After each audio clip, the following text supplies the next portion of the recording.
Hello, people! Passei por aqui hoje, mas ainda tem tempo, é um dia pesado.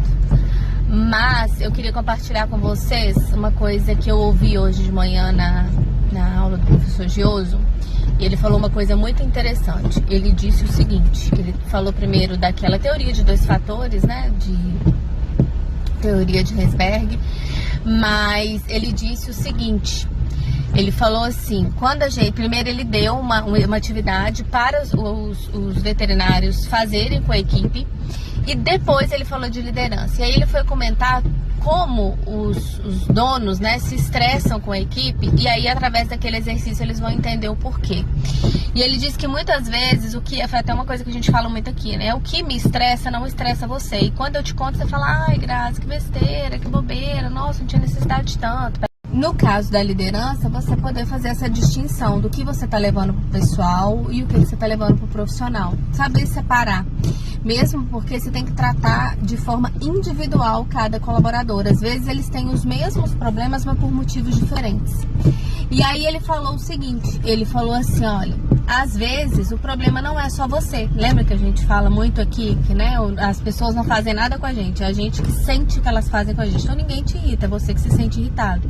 Ninguém te ofende, você que se sente ofendido, porque a ofensa minha não é a mesma sua.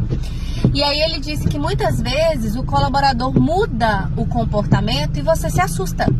Mas por que ele se assusta? Justamente por conta dessa diferença de tratamento. Então, às vezes, você se assusta com o comportamento que aquele colaborador começou a apresentar, porque ele viu a forma com que você trata os outros. Às vezes, os outros são valorizados por terem esse tipo de comportamento, e quando você tem, ele não gosta. Os horários de pico e chuva é trânsito na certa. Mas aí o que ele quis dizer? O que eu quis falar pra você? Isso vale, inclusive, em todas as suas relações. Seja você com seu chefe, ou se você é chefe com seu colaborador, seja com filho, ou seja nas suas relações interpessoais. Por quê? Sabe aquela relação que você fala assim, nossa, mas fulano pinta com ela não faz nada, e eu que faço de tudo, ela não me valoriza? É isso. Nesse caso lá, né, vou dar o exemplo dele, que ele disse lá de veterinário e gestor.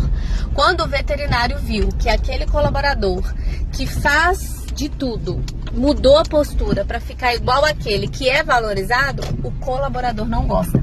Mas o gestor não gosta. Mas o colaborador tá errado? Não. É o que a gente fala, é evolução, é a modelagem, é você se posicionar. O colaborador tá certo. Mas muitas vezes o gestor não adapta, ele fala mal daquele funcionário, ele pega no pé daquele funcionário, que aquele funcionário não é o mesmo, mas ele não está vendo que aquele funcionário cresceu. E é aí que eu tô te falando. Suas evoluções. E aí, qual é o nome disso?